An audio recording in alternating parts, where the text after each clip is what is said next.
Hey, everybody, how you doing? Jimmy Switchell's here tonight. As you know, we talked about it on Tuesday. No Mary. She's off, I don't know, dancing, partying, playing, having fun. I don't know, whatever people do when they're not here. But I'm here. We're going to have a little fun tonight. We're going to talk some politics. We're going to have some music in the background. I'm convinced that happened. I actually didn't make that song. Funny story. So I know on Life of Mary Walter, the songs you hear in and out are from my band Three Needle Stew, who I actually asked to be on tonight, but every one of them chickened out. So that didn't happen. Hey, dum dum dum. In the background, hey, how you doing, Bill? It seems like you're the first one on tonight. I don't know because I'm not running that part of the show, but I have my happening IT department kicking it in back there for me. So hi, Bill. How are you doing, sir? Ringo is over here next to me. She's hanging out tonight. I'm at this. If you see this little beautiful place we're at, we are at my work. It is a very, very pretty backyard back here, and yeah. So we even have our little friend here tonight. Look, we brought a little friend. Everybody see a little buddy. My little buddy Blue. Say hi to the world. All right. Especially Bill, because I know he's listening. Oh, hello there. How are you? Yes, just me. I get it. I know. What am I possibly going to say, and what terrible things are we going to talk about? Well, I stole Mary's show prep today. Well, she gave it to me. She was very nice. And I noticed that we don't normally do this, but it was sitting in front of me. So I figured, let's do this real fast. This day in history. This is a political show. History is kind of important. And I found this fascinating. 1773, the British Parliament passes a very unpopular tea tax. Taxing tea. We all drink tea. You might not pay a big tax on it. We pay too many taxes now. It's ridiculous. 1861, West Virginia cedes from Virginia after the state left the Union. Well, that turned out terribly. That's what happened, of course, created the Civil War. And what are some of those echoing out there right now? A national divorce. Is that really a good idea? Anybody see what's going on in Ukraine? Not technically a civil war, but you put two powerful forces together in a modern army, it gets real ugly with lots of casualties real quick. National divorce seems pretty dumb, but, you know, who am I? Nobody less, in my opinion anyway. 1871, the Museum of Natural History is opened in New York City. That's a very cool place if you've never been. Has nothing to do with history or politics, but very cool place. 1950, South Africa passes the Group Areas Act, formally segregating people. Well, we had that problem in 1861. We went to war over it. Turns out we wanted to integrate everybody, and it worked out pretty well. As bad as we think it is, it's not, South Africa. 1965, R.C. Duncan gets a patent for disposable diapers called Pampers. I don't have any kids, but any of you out there have kids? I'm guessing Pampers. Quiet over here. Maybe. Yes. Yeah, I'm sure they're pretty useful. 1968, Australia gets their first KFC. Now, I don't know how this made it on the list. It must have been a slow day. Because I, figured fast food's not all that popular everywhere. But yeah, they got it in 1968. I'm not even a big KC fan. I'm a Popeyes fan. And if you want to chat about that, Popeyes or KFC, I'm just saying Popeyes wins every day. Yeah. Quiet, Ringo. 1975, Saigon is encircled by North Vietnamese troops. Now, we all know what this is, right? This is no good. This was it'd be less chaotic. It was probably more chaotic. Our exit out of Afghanistan versus the exit coming out of Vietnam. That 75 exit was kind of a cluster F, right? I mean, it was a real disaster. I mean, there was people climbing over walls. If anybody was there, by the way, and wants to comment, I've only read about it. I've never been there. I certainly wasn't in the Vietnam War. So yeah, if that was a pretty horrific ending to a thing, I'm sure we'd assume that North Vietnamese weren't going to shoot on our people while we were trying to get out, but because we told them we were getting out. But Afghanistan, different story. That was a bungle of a completely different animal. That was ridiculous. About 2009, it's not that far back. Remember the Pontiac Motor Company? GM announced its plans to end. That's right, they ended Pontiac, which means no more Trans Ams. I've owned 3 Trans Ams in my life. I can never get one again. It's terrible. Terrible, terrible, terrible. Well, you could if you buy used. Well, you couldn't hear that backwards. She said we could buy a used one, and that's true. Every Trans Am I ever bought was used, not a real Trans Am. So that's not the biggest thing. Here's what I find fascinating. If we're going to talk a little bit about politics, forgive me, I'm going to read it. I have to pull some stuff on my phone here. We're very improvised tonight. I'm sorry we got in a little late today. Technical things when you find out you're using stuff at your work, and it's all kind of interesting, and there it is. But here we go. So I find this fascinating that this happened. The GOP-led House got something done. They got passed, of course, the bill for the debt ceiling, right? We're already way too in debt. I mean, Has anybody looked at the number lately? Looked at was it deckclock.org or Trillion something? it's ridiculous. It's really high. I mean, it's a number I can't even fathom.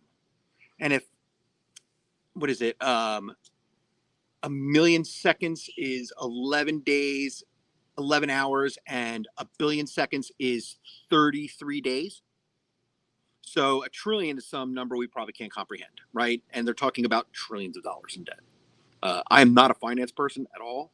I barely have $7, but I do know I don't like how our government is treating our money, right? And consistently, it's not a Biden problem or a Trump problem or a Bush problem or an Obama problem. They've all been kicking this one down here, just watching it grow. We can quibble over who maybe did more or who did less, but none of them have taken care of it. So it is bad. And now I got to get back on the phone here. That's the one. Okay. So Speaker Kevin McCarthy, of course, he's a Republican. You all know him. He's the Speaker of the House. He mustered enough support for the GOP-led House to pass the bill on the debt ceiling plan. This happened yesterday, cranking up pressure on the White House to negotiate on the reining in federal government spending. The United States faces the prospect of an unprecedented default on its obligations. Can you imagine if America defaults on its obligations? The leader of the free world. Yeah. It'd be like the person you know with 900 credit, and you see them next year, and they're like, oh, by the way, I'm bankrupt. So no good. The final tally showed 217 voted in favor and 215 voted against the legislation that would suspend the debt limit until it rises by 1.5 trillion or until March 31st, 2024. That's right, kicking the can down the curb more. Whatever comes first, in exchange for the host of spending cuts and commitments aimed at fostering economic growth. I would love to see what this bill actually is.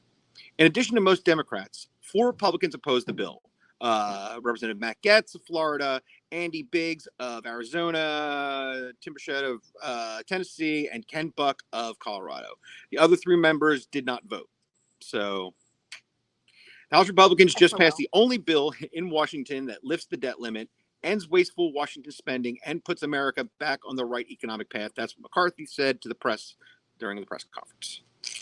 Okay. Oh, yes. Everybody subscribe to the... Oh, I should have done this first real fast. We'll put this on pause. Please like and subscribe. Go out there right now. If you're thinking about it, hit the like button for the show. Subscribe to the channel if you haven't done so already. Go back, catch back episodes. I don't care if you leave them on the background while you're doing dishes. You can even turn the volume off. Just run a few for us. Go check some out. There's both Life with Mary Walter and Mary Walter Radio, all under the same YouTube channel. Okay? Or you can go check us out on Spotify or wherever you check out your favorite podcasts. You can get them there too. Anyway, back to this bill. So McCarthy dared Senator Minority Leader Chuck Schumer, he's not my 2 favorite people, to put an alternative debt ceiling plan to a vote. Nothing the 2 chambers could go to conference if it passed. And Speaker challenged President Joe Biden to agree to the talks. Now the president can no longer put his economy in jeopardy, McCarthy said. Okay. House bill faces long odds as it heads to the Senate, which I can't imagine the Senate passing it, but we'll see what happens, which is controlled by the Democrats. They should pass it, though. The White House and its allies have been pushing for a clean debt ceiling separate from any spending cuts and any policy concessions. I'm happy to meet McCarthy, but not on whether or not the debt limit gets extended. That's negotiable. That's what Biden told reporters early on Wednesday. What? Having me McCarthy for whatever the debt limit gets extended. It's not negotiable. Okay. Treasury Secretary Janet Yellen notified Congress in January that the United States has crossed the statutory limit of roughly $31.4 trillion and advised that her agency take extraordinary measures, so the government can continue to pay its bills, but only in the short term. Time is of the essence, and experts have warned on a default this summer that could cripple the U.S. economy. Good stuff. Without a deal to raise the borrowing of the limit for federal government, in which Treasury Department says Congress has acted upon 78 times since 1960. 78. House Republicans introduced their plan, the limit, Save, Grow of Act 2023. That's the Limit, Save, and Grow Act of 2023. Man, they need a PR department. 1 week ago, with McCarthy saying it would be responsible to raise the debt limit into next year and provide more than $4 trillion in savings to the American taxpayers. The 320-page proposal aims to cut 320-page proposal. I can't imagine what's in that. Aims to cut spending to 2022 levels and cap spending growth at 1% a year for a decade. It includes provisions to rescind unobligated COVID relief funds, repeal green energy tax credits, crack down on student debt relief, rescind internal affair revenue service money, and more. Interesting. Congressional, I wonder what they mean by rescind internal revenue service money. If anybody has an idea what that means, let me know, because I don't have a producer here to look it up. Plus, I'm using the producer's phone. The Congressional Budget Office assessed the proposal would slash federal deficits by $4.8 trillion over 10 years. Not everyone on the Republican side immediately supported the plan, threatening its passage as Republicans hold a slim majority in the lower chamber. Although GOP leaders initially signaled that they would not accept changes, over the last 24 hours, they have been negotiating with holdouts, hashing out concessions that include cutting sections that would have taken away tax credits for biofuels and agreeing to tighten work requirements for social safety net programs. Okay. House Republicans' debt ceiling proposal is an important first step to getting our fiscal house in order and a good faith effort to bring the president to the negotiating table. The bill's leader, Budget Chairman Mr. Arlington of Texas, Joby, J-O-B-E-Y, Joby. yeah, said on the House floor. I'm sorry, sir, I did not actually know your name. I was making fun of you. I really did not know his name.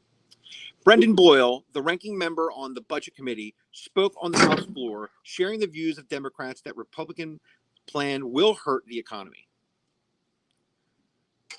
My friends on the other side of the aisle will claim that they are being fiscally responsible. Let's be clear. There never has been and never will be anything fiscally responsible about refusing to pay America's bills. Check. Killing millions of jobs is also not fiscally responsible. Neither is knowingly unleashing a recession, he said. Okay.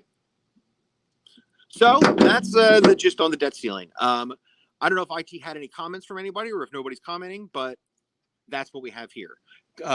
Producer, could you go into the thing I opened that says 1026 and find me the story on the TSA or the one that's on 1027?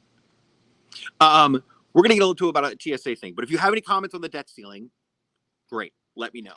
If you, oh, by the way, your getter comments may not come through today. I don't know if we have that set up, so we might only have YouTube comments. So, oh, that's okay, great, awesome. So maybe we can get getter comments too. So I know Mary said on Tuesday we wouldn't, but I think we can. So what are you gonna do? But that goes out that way. Comment if you have any comments on that. Comment, throw up anything you want to talk about, because I'm solo and I don't have Mary to talk about. We certainly don't want to talk about the guinea pig. Well, we can talk about the guinea pig. We probably shouldn't. Yeah. So throw up any comments you have. Let me know what you're thinking. Okay.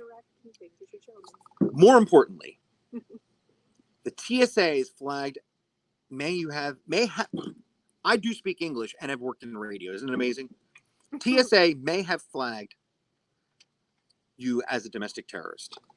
So hold on. I think I got some comments here.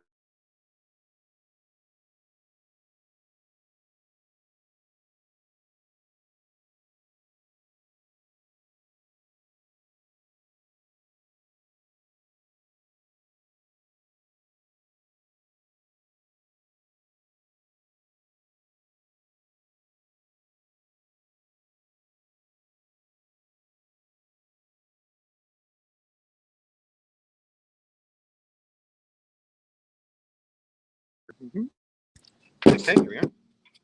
Oh, I'm back. Oh, sorry about that, Doug. Oh, you lost the audio too. I'm sorry. So the one comment was, we should be okay as long as you have nukes, and the other comment, of course, was the number is 36.5 trillion. Oof. I like the sir, the one who had the comment about as long as we're okay as we have the nukes. That's right. You're correct. We have the nukes, and that comment won the internet today. So thank you very much. I needed that. I'm going to go back here. We're going to talk a little about the TSA. So it seems the TSA, who, I don't know if any of you are fans of the TSA, or if you've flown in the last, I don't know how long, but they are not happy-go-lucky, shiny, happy people. They are really, They hire a special breed to work at the TSA. And if you have any relatives who work at the TSA, you're just going to have to like that comment. It is what it is. They chose that job. I didn't. Maybe it changed people. Maybe they were good before they went to the TSA, but now, different. Early last year, the wife and mother of 2 children booked an airline ticket to New York for a family funeral. Innocent enough, right? Apparently not. Her husband, we'll call him Bill. Yeah, I like that. 20-plus year federal air marshal service veteran went to work for a few days before his wife left and noticed something astonishing. He logged on to his federal, ready for this, his federal air marshal service operations computer system, and there it was. His wife's name, underneath the name, it read domestic terrorist. So theoretically, an air marshal is dating a terrorist. Now we know that's ridiculous, obviously. So I know somebody that's happened to, so it is usually pretty ridiculous. AMNC president Dave Londo and executive director Sonia Hightower Labasco were not shocked. They informed Bill that shortly after January 6th, a supervisor within an air marshal incident coordination section sent the FBI all the names of every person who flew into or out of Washington, D.C. in the days leading up to or after the Capitol incident. Yikes. So, look, I'm sure some of us different opinions about what happened January 6th, okay? I'm not saying everybody who was there was a terrible human, but also it wasn't a 100% completely peaceful, happy-go-lucky kumbaya, cooking hot dogs in the front lawn of the Capitol building. Let's all be realistic. The madness went down, and some peaceful people went out there to protest. That's what happened. It's a very real thing. But the concept that everybody just got tagged coming in and out of Washington, D.C., and that this guy who clearly, his wife, it would be statistically impossible for this woman to be a terrorist, is now on a domestic terrorist watch list. Has that happened to any of you? Anybody out here ever had that happen?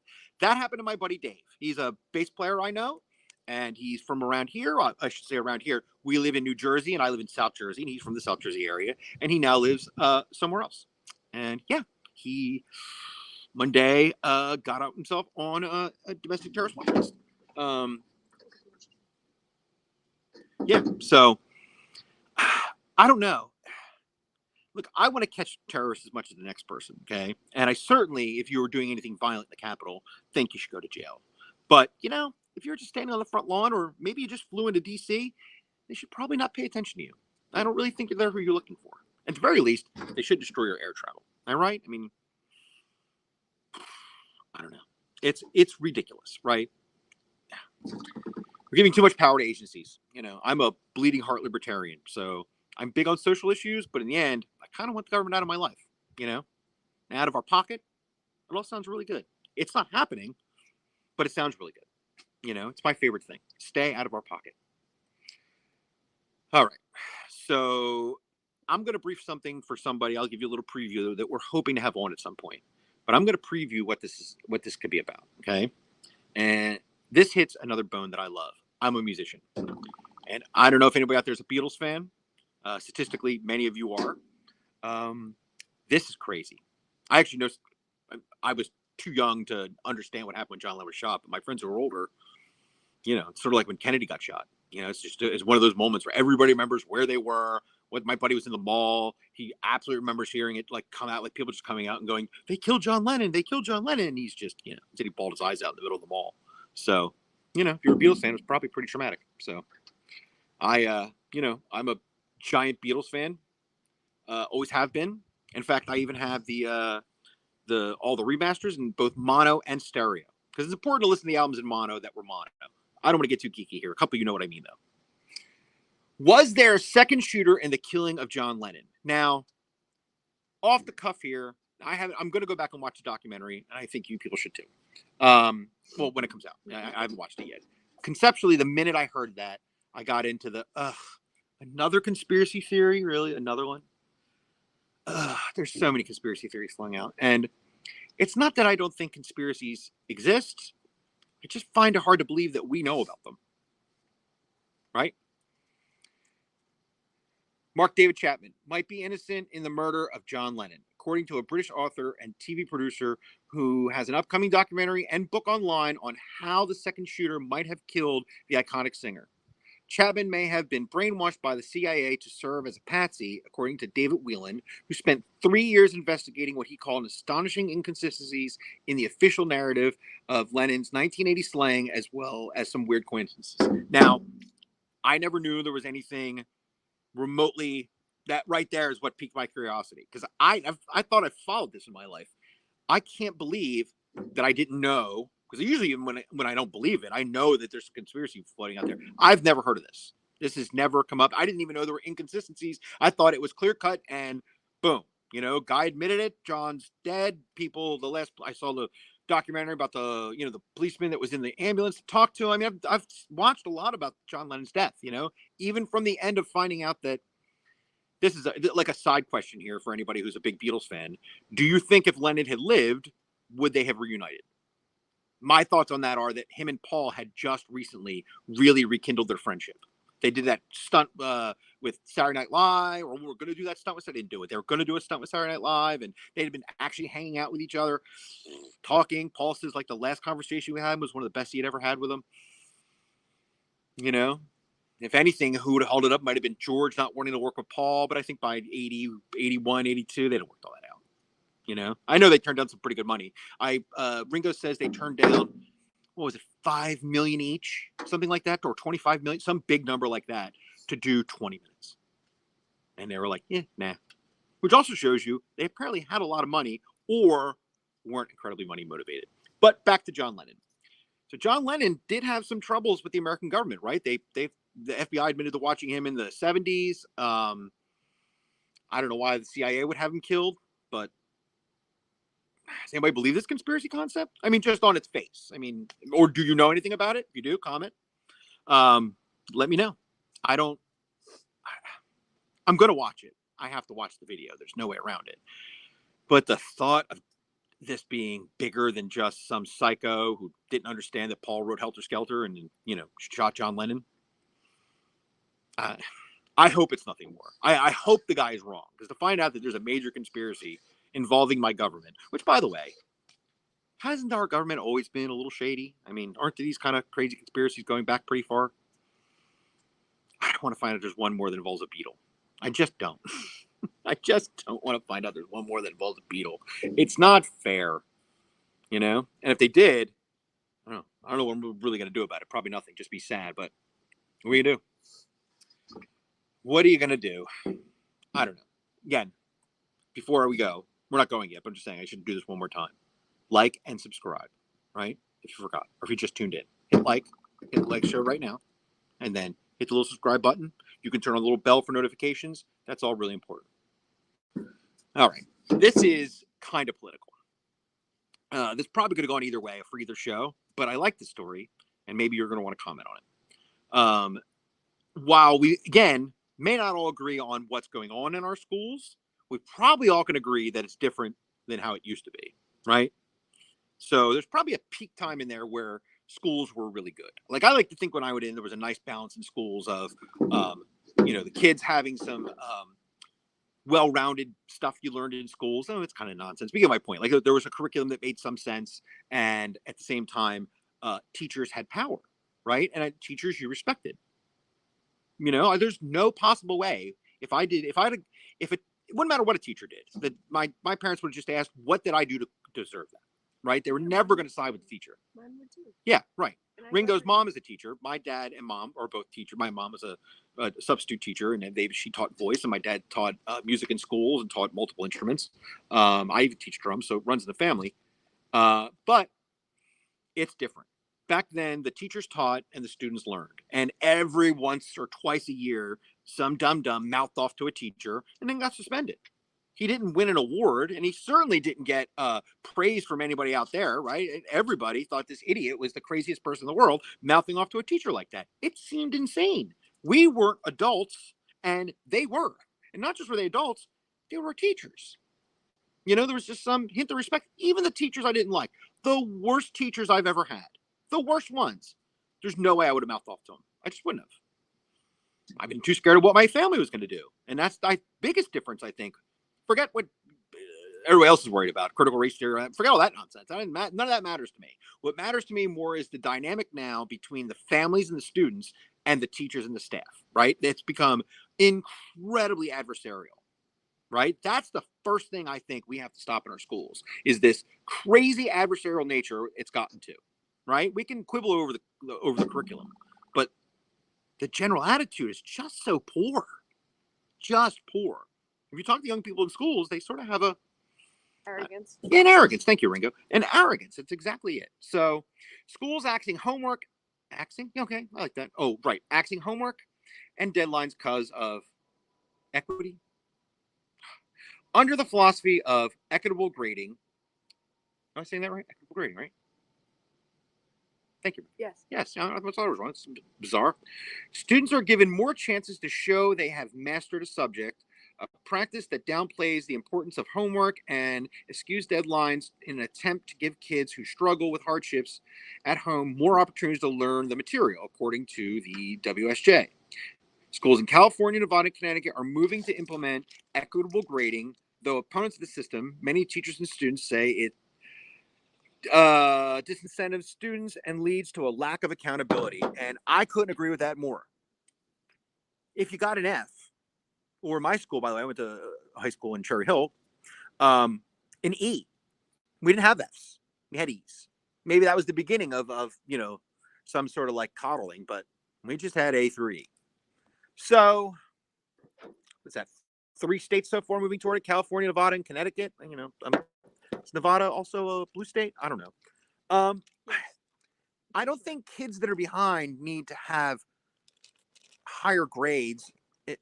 Like the participation trophy of grades, I guess, is what they're kind of saying here, right? They're going to give you more time and, just not worry so much about whether I don't know. I'd be happy going to find a pass-fail system. I'd be fine with that. But I think the idea that they're putting in people's heads is you can't fail. And in my day, you definitely could fail. And failure is what you were trying to avoid. Or you used it as a learning experience, right? You failed. I've told this story a couple times. I was in a marching band once, and man, the teacher was just on me and on me and on me. And finally, I yelled at him and said, "Man, you don't know what you're talking about. You're a saxophone player." He came over, grabbed my drum out of his hands, put it up on a chair, right? He's sitting there in front of the band conducting, right? So he's got one hand playing this bass drum, and the other hand, he's reading what's called the musical score. Now, a marching band's what, 120 people? He's reading 40 different parts. He's reading the bottom line, which is the drums. He's turning all the pages, still conducting the band, still playing the bass drum. He gets through my part 100% perfectly, and then throws the drum back to me. He goes, "Good job, Ringo." I'm like, "Oh, God, no." By the way, back in my day as a drummer, I love Ringo now, but when I was trying to learn and be technical, Ringo was not the thing I wanted to be put in my brain. So it was not a compliment from him. Okay. Not you, Ringo. Ringo Starr, the Beatle. Yeah, silly. Ringo thought I was making fun of her. So I don't know. This coddling of kids thing is not good, right? It is not good. Kids have to have they can't have that safety net. You have to be able to fail. You just do, You do. You have to be able to fail. Any thoughts, anyone? Anyone feel like it's okay for your kids not to fail? What do you think? Okay, well, I don't see any comments, but it doesn't matter. I think you're all just out there listening. And that's fine. If you like me just sitting here doing a little mono talk here with a guinea pig squeaking in the background, then great. But I think we can all agree. Now, I think the worries over, I don't know, critical race theory, I don't know that it kills me. I mean, first of all, I'd love to see somebody define it. If you can tell me what it is, I'll send you.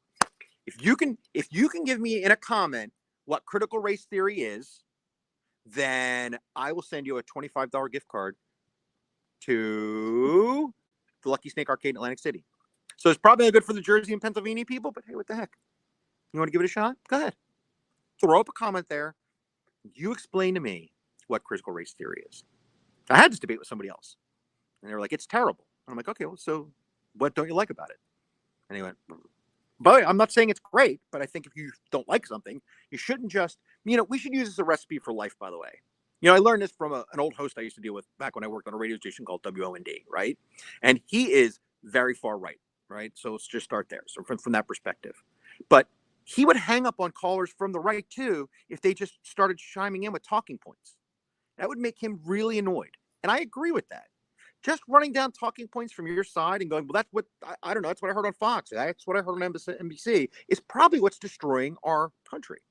At the same point, don't be that person who goes, well, I do my own research. Okay, well, where do you do your research?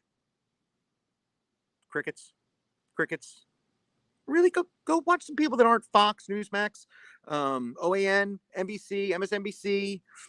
Try something else. Try Young Turks. Try I don't know. Watch the no, they run fights on Fox. But you see my point. Like, go out and seek some other news sources that aren't strictly beholden to advertising and money. Because I've said it all the time. If you think there's a giant difference between Don Lemon and Sean Hannity, it's just what they're saying. But they're both paid actors. They both have program directors and advertisers and things they have to, talk back to. It's true. I mean, we all know what they just released, what Fox and Dominion just did, right? I know we're not talking about that tonight. I mean, unless you want to throw a comment up about it. But I mean, you guys still watching Hannity and Laura Ingraham and, Tucker while they were sitting behind closed doors texting about how they hate Trump? A lot of you were Trump fans, right? I like people's policies. I'll throw this one out. I've said it a million times. I'm not a fan, right? He's not my guy. I mean, I know he did some things that were good, and I understand what some of you like about him on some level, but guys need to find a better leader. You guys got to come up with it by 2024. You need to come up with somebody doing Trump policies, but not Trump. Yeah, I threw that one out as we're getting out of here. Oh, here we come. Somebody likes it. The way I see it, CRT is teaching of the inherent systematic racism. CRT is teaching of the inherent systematic racism.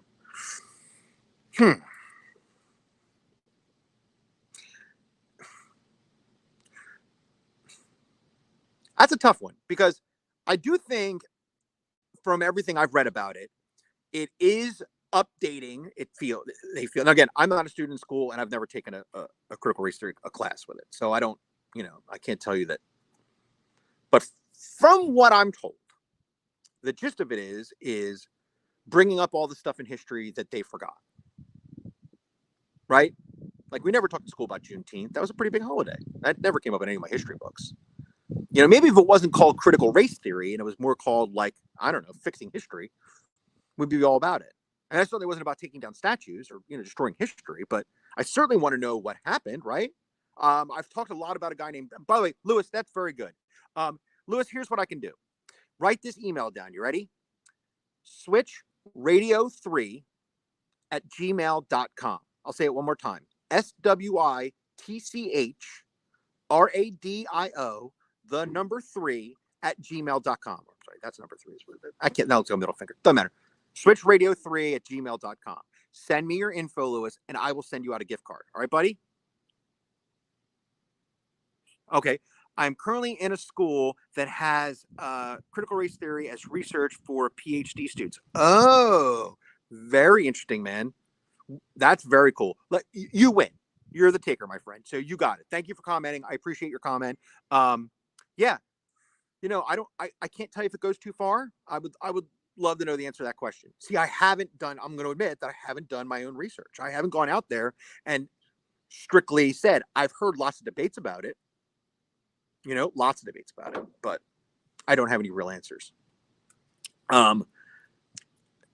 Anybody want to throw this name up there too, by the way? I think everybody should look at this, by the way. I have a guy that you guys probably aren't big fans of. Well, maybe some of you are, but my guy on the left that I like is Jon Stewart. And I loved him that he just recently took on the deputy director of defense and basically told her to her face, if I thought ahead of time, I'd have got this video for you guys to watch, told her to her face that they stole $850 trillion from the American taxpayers. Now, no matter what you technically think of Jon Stewart, he doesn't care if you're left or right. He just looks for what's wrong. Now, he's pretty liberal and he believes what he believes. But I'll take an honest liberal or an honest conservative over a lying, cheating, stealing, paid for, bought by corporations person any day of the week. Bill Hayes. Trump is the greatest president of our time, and we need him back ASAP. So thank you, Bill, for your comment. I appreciate it. I disagree with you completely. And again, I don't have the Trump derangement syndrome thing. I perfectly acknowledge that Trump has did some good things. So I don't think everything he did, Bill, was wrong. I just think Bill is a terrible leader. right? He's a terrible leader. That's what I don't like about him. I think he may have good ideas, and he's certainly funny. Well, not recently. He's been really boring recently, but when he was hot and doing his rallies, he's got real comedic timing. I mean, he's funny. He knows how to do a line. He knows how to work a crowd. I mean, there's lots of things that you could say are good about him. The problem is he's a terrible human who shouldn't lead. He's just not a good leader. You guys need to find a Trump, but who can speak English and doesn't walk over dead people having heart attacks in front of them. Anybody know that story they told on Stern? It's a pretty ugly story. Now, did he make that up? Then he lied? I don't know. I can't tell you, but he told that story. You go look it up. Stern, heart attack, Trump. Him and a buddy are walking, and a guy has a heart attack in front of him, and he laughs about walking right over him. Maybe the locker room thing isn't bad for you. I don't know. I can't tell you what to believe. But Bill, if you love him, congratulations, Bill. There's nothing wrong with that at all. So, like who DeSantis? I think I like Nikki Haley more than DeSantis. But I don't know. Here's my thing with Trump, okay? For both of you and anybody else who's listening out there. My problem is this happened during the pandemic, okay?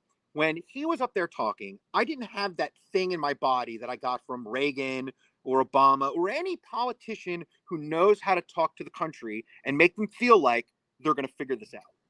But when Pence came out and talked to everybody, all of a sudden that thing, that rhythm, that thing that you want from somebody happened. Like, oh, this guy's spewing out facts. He's talking about numbers. He's doing whatever. I'm not saying I agree with Mike Pence or I agree with any or Obama. It's not about agreeing or disagreeing. I'm talking about in the time of a crisis.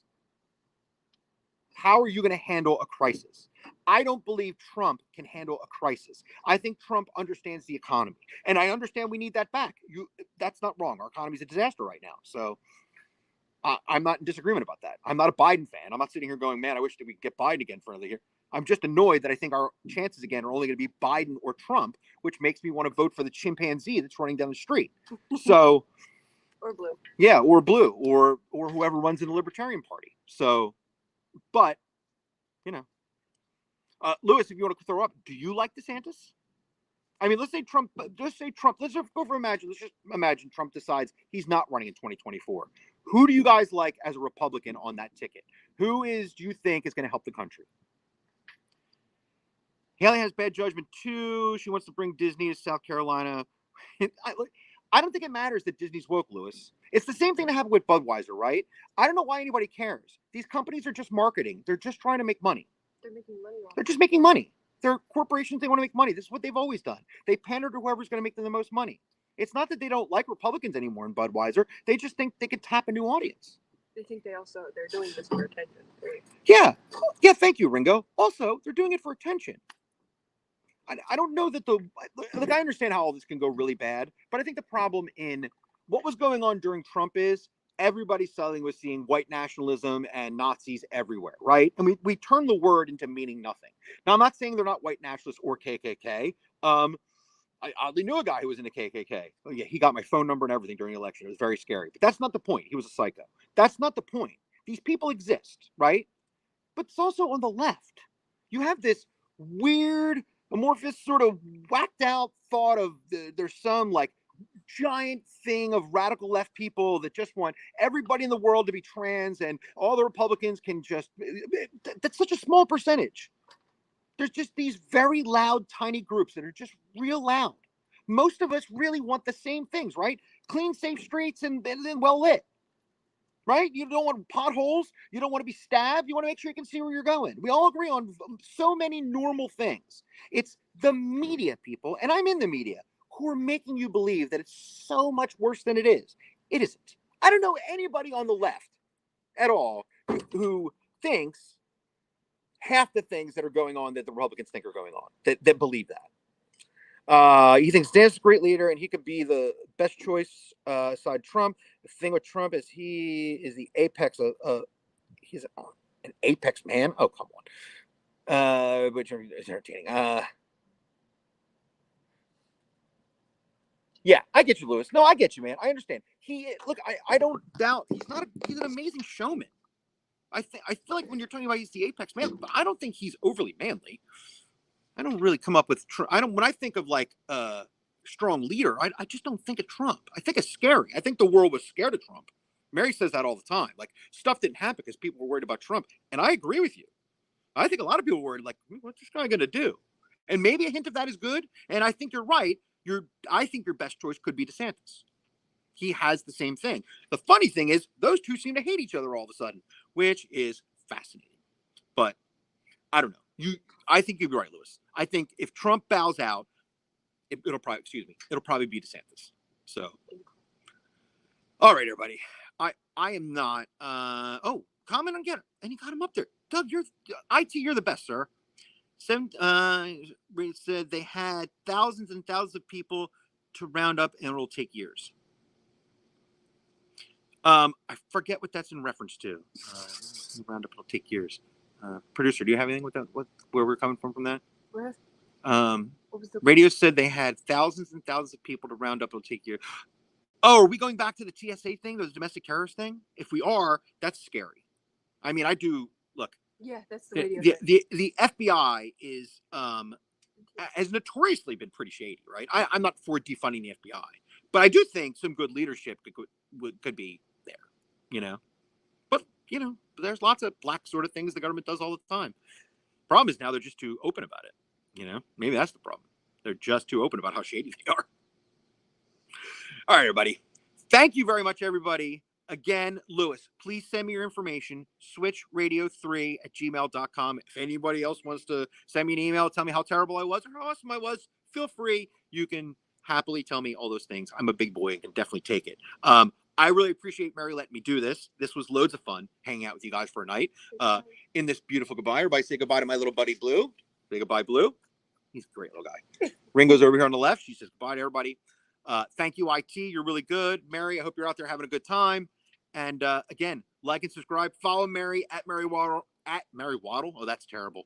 Follow me at Mary Walter. You can also get her on Getter at Mary Walter, which seems to be her common thing. You can go like her on Facebook, the Mary Walter Radio, and the Life of Mary Walter things. If you haven't liked all those, we love all of that stuff. Go watch old episodes. Do all of that. Again, you all are awesome. Thank you so much, everybody. Please, please, please have a wonderful night. Okay? Bye.